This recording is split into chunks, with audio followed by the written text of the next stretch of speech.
Welcome to another session. I hope you were well. In today's session, I would like to start um, by addressing something that I would have hoped could have been presented in a manner, maybe with a whiteboard, and I can draw diagrams and show you how the mechanisms work. Um, I want you to keep in mind the word mechanism because as we move forward, I might refer to that a few times. I learned many years ago that if I understood the mechanisms and how things work, then my understanding of how to optimize my desires, but also how to minimize my suffering, could be made easier. The mechanism is important. You can understand the why, but you want to understand the mechanism. How do things go from A to B? And so in today's session, I want to talk about the mind, cause effect, how it functions, and separations.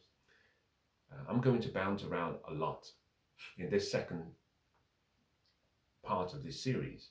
Again, this section of this series is focused, the series is focused on depression, how to understand it and how to conquer it. This section of the series is focused on psychological, mental aspects to how you can overcome depression. I start by trying to give you knowledge. This knowledge has come from great teachers. They're not mine, and therefore I have no claim to any of them. They've helped me in many ways. I hope they help you. Now, without further ado, let's move as quickly as we can. There is only one mind. There is only one mind. If you understand that concept, and this is my worldview, then it makes it easy to understand how we are very similar. There are several bodies, but one mind. We are essentially all the same. We are spiritual beings. We live in a physical body. We've been gifted with a mind and intellect. There's only one spirit, but the spirit manifests itself differently as part of a journey of self-discovery in a unique manner through each and every one of us. But we are essentially just one. Little spirits that are all one, going through a journey of experience. We have one mind, the same mind that we all have access to, but we have different bodies. So as I sit here, I would imagine you are different to me physically, but you are not different to me spiritually. And you're certainly not different to me mentally, other than the developments that you may have put in place to enhance your ability to use the mind, which we all have access to. So one person is neither more creative than another or less creative than another. One person does not have an ability than another. We've heard, and you've heard, people say, well, women are very intuitive and men are very logical. That's all nonsense. The intellectual faculties of the mind, which I will come to shortly, are available to every one of us. Some people have developed their memory better than other people, and like a muscle, it grows, or it atrophies if unused. Our intuition can be developed, or it can be let to waste. Logic and the ability to reason is available to both male and female. So there is no such thing as one person having an undeveloped memory, an undeveloped will, an undeveloped intuition or perception. We are all essentially the same. Now, what this simply means is if you have an issue where you are struggling with depression or you're struggling with anxiety, pause and recognize it's the same mind that exists for people who you know who are thriving, but they have developed their mind in a manner different to how you may have. They are not better than you, and definitely they are not inferior to you. Being superiority or inferiority opposite sides of a counterfeit coin. I am not superior to you, and I am not inferior to you. Yes, we may have developed certain aspects and skills and attitudes and talents that enable us to achieve overwhelmingly more than another, or vice versa, based on a combination of factors. Your outcomes in life, therefore, and the struggle of depression is a function of a variable of things. Your goals will affect you. Your environment is affecting you. Your past, your history has affected you. Memories that you've stored over years is and continues to affect you. Aspirations you might have, challenges, and how well you've developed the right attitude or the right mindset to deal with life. These all affect us. They affect us differently. I hope that perhaps at the end of this section of the series, the effect is only positive going forward in your case. But let me start very quickly with the mind. The mind has two parts. We refer to the first as the conscious mind and the second as the subconscious mind. They're essentially one and the same. They have different functions, but they're essentially part of the same structure, if to use that concept. I refer to the conscious mind as the upper mind, and I only do this from a visual perspective to create a picture in your mind so you can understand this concept. I don't use that as a way of describing one being superior to the other. They work alongside each other. Your conscious mind is your upper mind, and your subconscious mind is your lower mind. Lower and upper not signifying a hierarchy, but rather signifying a separation from an illustrative perspective so you understand. And therefore, the mind functions in a fascinating way. The conscious mind and its way of operating is different distinctively from the subconscious mind. To understand the mind, you also have to understand the laws of the universe and how they work. Some people call it the laws of nature or the laws of science. We use several ways of describing some of these laws. One of the laws is the law of polarity, the law of opposites. There's a positive and there is a negative. And one cannot exist without the other. The fact that there is a positive indicates that there is a negative somewhere. We'll call it yin-yang. Irrespective of what we call them, they are real and they function. And we describe things that we go through using such terminologies, positive emotion or negative emotion. But I don't think that's really relevant. Now, I want you to pay attention now to what I'm describing, and I apologize I don't have a whiteboard in order to draw this, but I hope that you can visualize what I'm trying to share. Your conscious mind is the part of your mind through which you interact with the world. All animals and all life forms have an aspect to that consciousness. We have what we call senses or sensory faculties.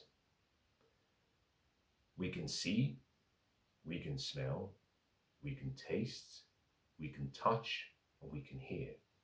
Most animals share such similarities with humans. Now, what this simply means is that I call these gates your ear gate and your sound gate, is that because we are part of a universe where there is so much occurring, and we've been given this faculties of senses that allow us interact with the universe, information is coming to us on a consistent basis. We can see, and therefore what we see influences our perception, or how we think. We can hear, what we hear influences our perception and how we feel. And like animals have the same experience. The only difference is that animals have been given something that is perfect in nature, which is instinct. Humans do not have instinct. Animals have instinct, and they have a code in their genes that allow them to behave in a certain manner, which does not require a high level of thinking or require intellectual faculties, something I will come to shortly. Now, what this simply means is that human beings and animals are essentially quite similar in their consciousness. And therefore we can see, we can smell, we can taste, we can touch, we can hear, perfect. We can actually take in information. With the information we get, we can then process that information, which is something that most animals do not have completely. We've been also given what we call intellectual faculties. These are faculties of the mind. Now, for the avoidance of me forgetting or doubt, let me name them. One is memory, imagination, perception, intuition, focus, or your will. These are some of the faculties you have. Animals do not have these faculties. So what distinguishes you and I from animals is that most animals, because they have a perfect genetic code, they tend to be at peace, despite the chaos around where they are, but they tend to be at peace in their natural environment. Human beings, we are not at peace with our environment, and we should not be at peace with our environment, because we've been given a higher faculty that they do not have as animals, that enables us to create whatever environment we choose, because we have these higher faculties of the mind. If you are suffering from depression, and here is where I start to share some of my personal positions. I hope you don't see this as critical, but I say things for effect, but also I say things because they are true. This is one of the latter. If you're suffering from depression, and it is not physical, and it's not clinical, which is where we find most people to be, there is a possibility and a high probability that you are not using your intellectual God-given faculties of the mind in its optimal state, and therefore you are operating in a confused state, and confusion is a negative vibration. Now, to deal with the vibration and negativity and positivity, let me start as follows. Now, when I say you're not operating to the full maximum capabilities you have, I'm saying, in effect, there is ignorance that is present. Some time ago, I went to visit someone, and we had a number of people present, and we started discussing things, and in the conversation, I made a statement which I will share shortly. The statement did not land well with a number of people. Some people took offense to the statement. I couldn't understand why, but in hindsight, perhaps I could see why they would have. It wasn't said with an intention to cause harm. It was said as part of my opinion, put it that way. The statement was as follows: that all of human suffering stems from ignorance. That we suffer because there is something we do not know. There's something we are not aware of. Sometimes we suffer because we reject knowledge. The books of antiquities talked about my people perishing for a lack of knowledge. And because they reject knowledge, they have been rejected, and therefore their children will suffer. So there is a lot we do not know.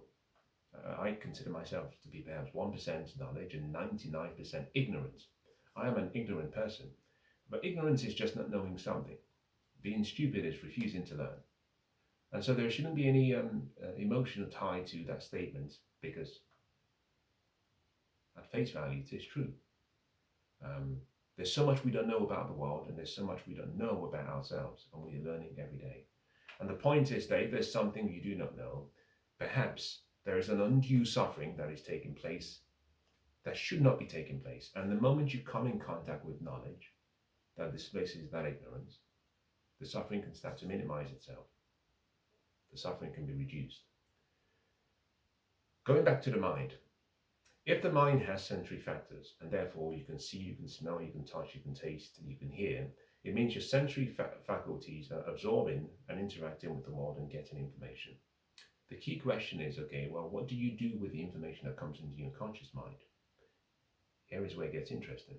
With your conscious mind, you can reject or you can accept information. So you can look at something through your sensory faculties of sight and reject what you've seen. With your subconscious mind does not have the ability to reject. It can only accept. Your subconscious cannot distinguish between what's real or imagined, what's wrong or right. It simply takes the information you've given it, providing it's done with a strong enough emotion. So for information to go into your subconscious mind, it requires, you might say, a movement, a pathway through your conscious mind. But if you went straight to your subconscious mind, it will have no effect. The only reason it can actually leave a mark in your subconscious mind is through your emotions. So one of the recommendations I give people is, don't get emotionally involved. Don't assign strong emotions. Don't assign weak emotions, the things you do not want. So you see something and there's some suffering out there in the world. You can look at that suffering, but not be emotionally charged or involved with that. Emotions is how information goes into your subconscious mind. Now, the key question, therefore, will be, how are emotions created? Emotions are created by virtue of how we use our intellectual faculties.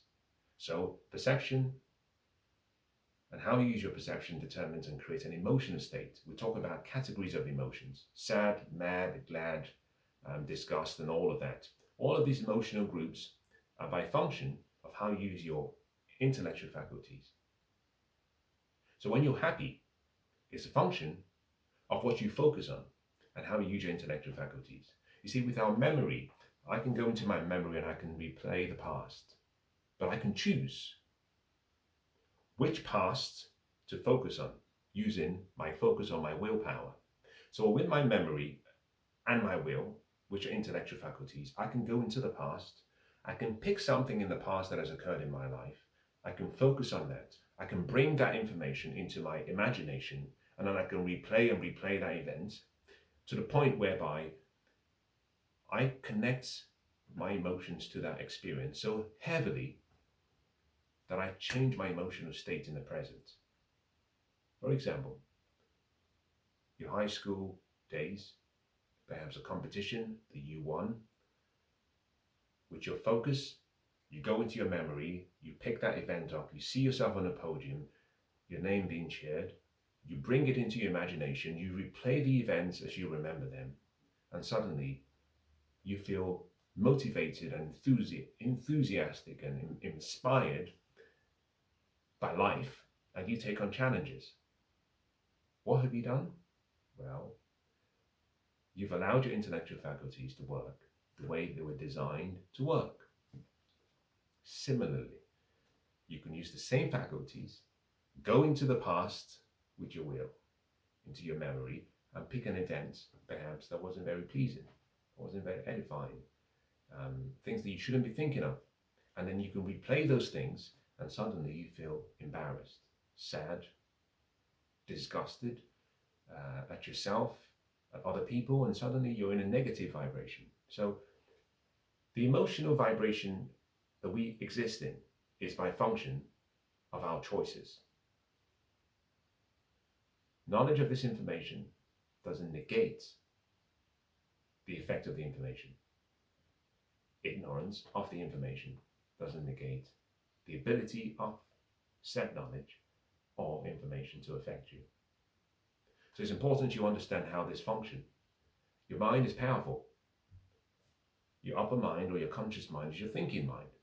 With that, you can reject, you can accept, you can say no, you can shut the gates.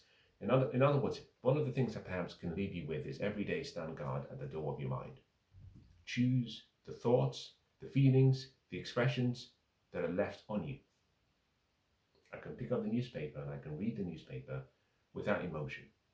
And if I see suffering, and if I see something that has happened to someone has been treated poorly, negative news and all the dying and the natural disasters, I can look at those and I can keep it in my conscious mind, and I can choose not to associate a strong emotion to that, because the moment I do, it goes into my subconscious mind and it manifests itself in one of many ways. One could be fear, or one could be faith, something I'll go into shortly. But it's very, very critical for you to recognize how powerful the mind is. You see, the mind of man is like the mouth of God, to use that context. And what we see and what we create in our mind becomes into our reality. My great mentor would say, I've seen my future and I've chosen to live there. In other words, with your mind, you can go into the future and live a life that doesn't exist in the present, in material existence. It's only in your imagination. And you can connect your emotions so strongly, and you can replay and replay so profoundly that eventually your physical body has to take you to that future. Why? Because your mind is the creative spirit in you. The spirit serves the mind in this physical plane of consciousness we live in. The spirit is bound by the body, and the body is a slave to the mind. So if you can focus and use the mind properly, you can achieve anything you want. It only comes down to what you focus on, how you feel, and what you do.